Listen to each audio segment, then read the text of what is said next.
Saat ini kita juga sudah tersambung dengan Coach Aji Santoso langsung dari Malang, Jawa Timur. Coach Aji, dalam laga Indonesia kontra Irak tidak diperkuat oleh Rizky Ridho. Tapi kita kehadiran Rafael Struijk yang sudah selesai akumulasi kartunya. Anda melihat nanti pola permainannya seperti apa, Coach Aji? Ya, kalau pola permainan sih saya sangat yakin Coach Sintayong akan mengambil pola permainan tetap menyerang. Dan mungkin kemungkinan juga komposisinya juga akan tetap kemungkinan bisa karena Rizky Ridho juga pastikan tidak bisa main. Mungkin aja alternatifnya bisa aja Nathan ditarik sebagai center back karena Nathan ini saya lihat pemain yang memiliki utility ya. Bisa bermain lebih dari satu posisi. Dia pernah main di sayap kiri, pernah main di gelandang, pernah main di bek kiri. Kemungkinan itu ya. Tetapi saya juga tidak tahu kondisinya fitnya seperti apa. Tentunya Coach Sintayong yang lebih tahu karena setiap hari berada di tim.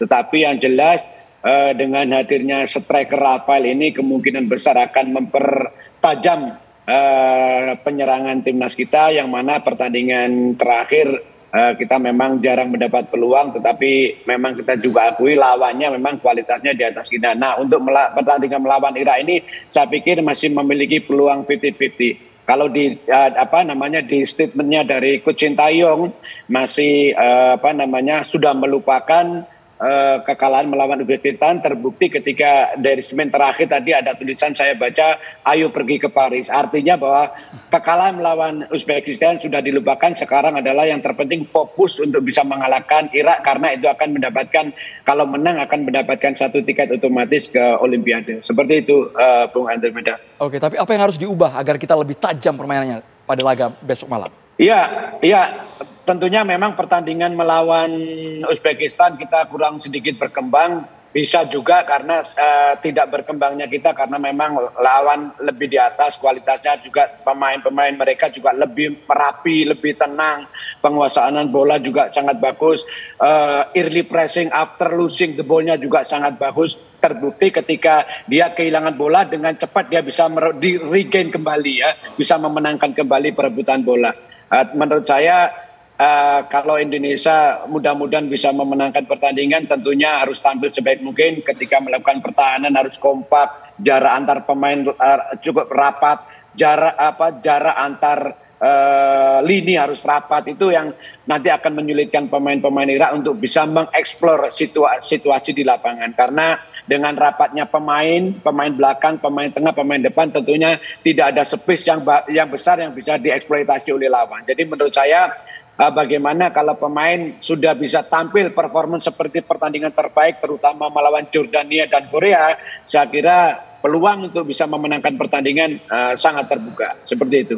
Ya, saya melihat bahwa kalau untuk skema ini kemarin kita lawan Uzbekistan, kita main dengan double pivot, di mana Ivar Jenner kemudian juga Nathan Acho lebih banyak bertahan. Saya pikir melawan Irak kita harus kembali main seperti lawan Jordania atau seperti melawan Korea Selatan, di mana ada posisi satu pemain yang agak ke depan sehingga kemudian ketika transisi menyerang dari bertahan ini kemudian ada orang yang mengisi posisi itu. Kemarin lawan Uzbekistan misalnya ketika kita pas break atau melakukan serangan balik, transisinya tidak ada karena praktis hanya ada Marcelino, kemudian Ramadan Sananta dan Witan depan, yang tengah tidak ada. Jadi lawan Irak menurut saya Sintayong harus sedikit mengubah bahwa jangan pakai double pivot tapi pakai satu gelandang bertahan, satunya lagi yang memainkan bola, dan itu yang kemarin dilakukan oleh Uzbekistan ya. Uzbekistan pegang bola dulu baru kemudian lihat rekan-rekannya ada baru mainkan. Nah, kemarin kita lebih banyak dua gelandang bertahan kita, Ivar Jenner dan Nathan Acho, lebih ke belakang untuk membantu pertahanan. Baik, Bang Akmal, Coach Aji sambil kami tampilkan di layar berikut ini merupakan formasi dari Irak. Kita ingin tahu pemain mana yang harus diwaspadai oleh Garuda Muda. Kita coba tampilkan terlebih dahulu grafis formasi prediksi dari tim Irak. Ini Indonesia sudah tadi, sekarang ya ke tim Irak kita ya. Coach Aji, kita sambil tampilkan terlebih dahulu ini formasi Indonesia. Yang Irak juga boleh ditampilkan teman-teman. Minta tolong ke teman-teman produser untuk komposisi tim Irak. Oke, di big wall untuk tim Irak. Kalau Indonesia memang lini depan masih nama Marcelino Ferdinand, Struijk dan juga Witan. Yang Irak, kita juga punya grafis yang tim Irak. Bisa minta tolong produser untuk ditampilkan yang strategi dari tim Irak, karena tadi Bu Akmal sudah menyebutkan beberapa nama yang patut diwaspadai karena 6 pemain ini bermain di luar negeri, Bu Akmal ya. Nah ini, Bung Akmal, sambil kita tunggu. Berikut ini, Bung Akmal. Sepertinya masih Indonesia ini ya.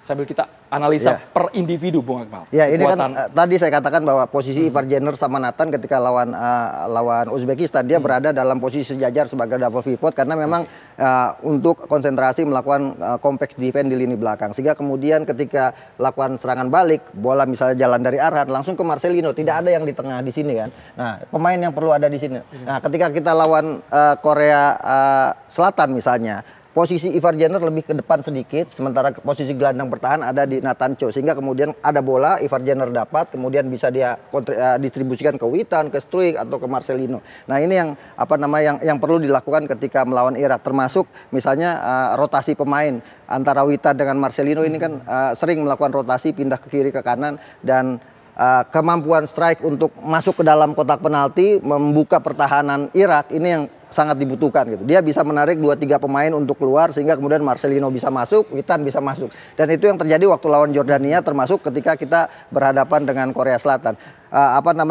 Pressingnya juga harus di depan gitu. Kemarin kita pressing di belakang ini yang akan bikin kita deg-degan karena pasti ketika kita diserang gitu kan, maka kita akan sulit untuk melakukan counter attack karena semua pemain fokus ke lini pertahanan. Jadi ini yang mungkin harus diperbaiki Coach dari timnas kita. Coach Haji, catatannya Coach supaya tidak lama-lama berkutat di lini belakang saja sehingga kita bisa pressing ke depan. Coach Haji, sambil pertanyaan sambil kami tampilkan, Coach Haji bisa melihat juga ya Coach ya.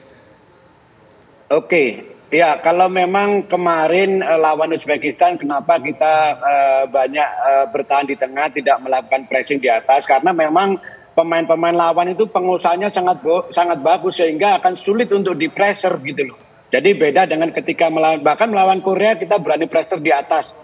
Tiga pemain kita berani sampai di atas penalti box. Tetapi kenapa kemarin ketika melawan Uzbekistan, memang Uzbekistan ini cara mainnya bagus. Cara mainnya yang susah untuk diantisipasi. Jadi akhirnya Coach Sintayong mengambil keputusan untuk lebih banyak bertahan di tengah. Ya, apa yang disampaikan Pak Kemal tadi bahwa Indonesia menggunakan 2 pivot karena untuk mengantisipasi itu. Karena Coach Sintayong sangat tahu bahwa kualitas tim lawan itu ada di atas kita. Makanya tujuannya adalah untuk memperkuat pertahanan. Ketika begitu dapat bola, kita akan keluar menyerang. Tetapi jangan lupa ketika kita bertahan mendapatkan bola, Uzbekistan ini melakukan perebutan kembali bolanya itu sangat cepat gitu. Akhirnya memang kita jarang sekali saya melihat sampai 5 sentuhan, paling 2-3 sentuhan sudah hilang, 2-3 sentuhan. Kenapa bisa hilang? Karena lawan melakukan pressure. Yang kedua, ketika pemain kita membawa bola, kurang banyak pemain yang bergerak untuk support. Jadi tidak ada pilihan. Tidak ada pilihan, itulah akhirnya agak kesulitan. Nah, ketika melawan Irak besok ini, ya tentunya menurut saya kualitasnya berimbang, jadi berani melakukan pressing di atas, tentunya tetap harus tetap fokus dengan pertahanan, tetapi ketika kita melakukan pressing di atas itu pemain-pemain pertahanan juga fokus untuk mengantisipasi apabila terjadi kebocoran-kebocoran sehingga bisa diantisipasi. Baik. Seperti itu, Bung. Ya, ini kalau kita lihat ini komposisi pemain Irak ya, ada 2 pemain yang main di luar saat ini ya.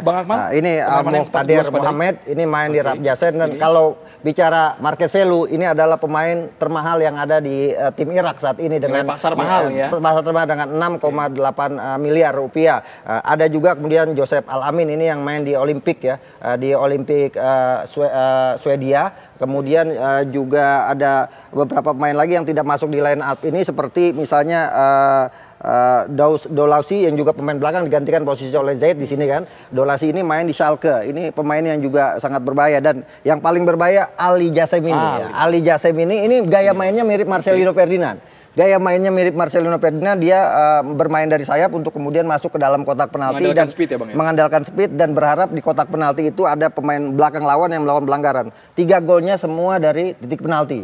Nah ini yang harus sedikit diantisipasi oleh pemain kita. Ada juga pemain Ibnu Hasan, ini pemain striker dari tadi tidak masukkan di sini, pemain striker yang bermain di De Graafschap Belanda. pemain kelahiran Arnhem. Artinya itu pemain keturunan ya. Sama dengan misalnya Rafael Struijk yang ada di Indonesia atau Nathan Acho yang ada di Indonesia, pemain keturunan yang kemudian membela Irak, dan itu pemain-pemain yang sejauh ini menjadi andalan utama dari pelatih Rada Seyafis ya, yang selama ini mereka bermain sebenarnya kalau dari kekuatan utama mereka ada di lini tengah. Jadi kita berharap lini tengah Mokhtader, kemudian juga Hussein ini bisa dimatikan oleh Ivar Jenner dan juga Nathan Acho, atau kemudian Arkan Fikri yang bermain di tengah. Sehingga secara formasi mereka lebih cenderung defensif. Secara formasi 4-2-3-1, ya, secara formasi ini mereka hampir mirip dengan formasinya Uzbekistan gitu kan. Mereka punya 4 pemain belakang, back sejajar, dan ini yang kemungkinan akan sedikit menyulitkan buat Indonesia dengan back sejajar. Artinya tugas Marcelino Witan akan lebih berat untuk bisa masuk ke dalam kotak penalti karena mereka sudah mulai ditutup dari posisi sayap kiri maupun sayap kanannya Irak.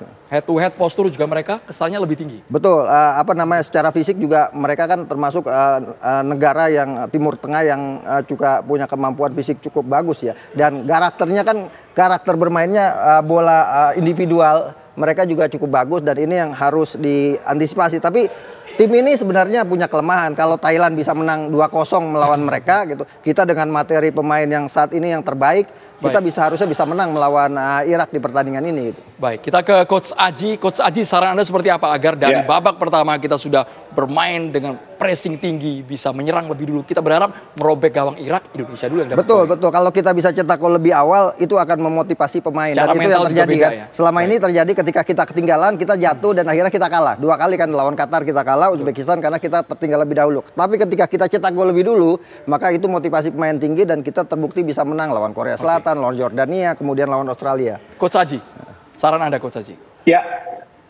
Ya tentunya yang pertama pemain belakang harus lebih hati-hati karena pemain depan mereka juga memiliki kecepatan yang cukup bagus. Satu itu, yang kedua terus jangan sampai membuat pelanggaran yang tidak perlu di sepertiga pertahanan kita, apalagi di penalti box ya. Terbukti juga mereka sering mendapatkan penalti dari aksi individu ya. Ya, yang pertama itu pemain belakang kita harus lebih hati-hati, jangan terlalu rushing, jangan terlalu buru-buru mengambil pelajaran kalau tidak perlu. Satu. Yang kedua, pemain tengah kita bagaimana bisa mengantisipasi pemain tengah lawan. Ya, saya pikir memiliki kualitas yang berimbang lah. Kita juga punya gelandang-gelandang yang bagus. Nah, untuk pemain depan kita ada Marcel, ada Rafael, ada Witan. Tentunya bagaimana bisa bermain maksimal, bisa melakukan penyerangan-penyerangan yang tajam, terutama ketika pertandingan melawan Jordania. Saya ingin melihat lagi bagaimana ketajaman Marcelino, bagaimana ketajaman Witan ketika masuk sepertiga pertahanan. Mereka melakukan kombinasi 1-2 yang mana itu sangat sulit untuk diantisipasi lawan. Terbukti ketika gol kedua dan gol ketiga ketika melawan Jordania itu adalah merupakan kombinasi 1-2 di attacking third yang mana lawan sangat sulit untuk mengantisipasi. Kalau saja pemain-pemain depan kita termasuk pemain gelandang kita ketika melakukan attacking bisa melakukan kombinasi one to touch combination in attacking third, saya pikir akan menculitkan Irak. Seperti itu, Bung. Prediksi skor singkat, Coach Haji?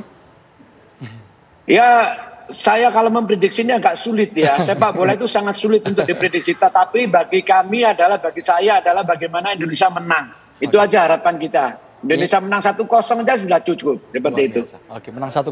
Realistis angkanya berapa? Iya, ini kesempatan untuk ke Olimpiade Paris ya. Artinya kita harus hadapi dan kita harus pastikan kita dapat kemenangan di partai ini. Walaupun misalnya kalau lolos dengan peringkat 3, lawan yang akan dihadapi agak berat. Ada Argentina di sana, ada Ukraina, ada Maroko. Tapi kita tidak boleh berspekulasi misalnya untuk melepas ini kemudian melawan playoff melawan Afrika Selatan, melawan Guinea, wakil dari Afrika Selatan pada 9 Mei, ini akan sangat berpengaruh. Jadi ada kesempatan, tuntaskan. Pokoknya ST, semua tetap yakin Indonesia bisa meraih peringkat ketiga karena ini akan menjadi prestasi terbaik kita. Berapapun skornya ya? Berapapun, tapi ya nggak perlu banyak-banyak lah, 1-0 gitu kan, atau skor-skor tipis. Tapi kalaupun kemudian adu penalti, saya yakin Indonesia menang. Kalau adu penalti. Bang Akmal dan juga Coach Haji, terima kasih sudah bergabung di Kabar Petang. Kita dukung penuh Garuda Muda besok malam langsung dari Doha, Qatar. Terima kasih Bapak-Bapak sudah tampil di Kabar Petang.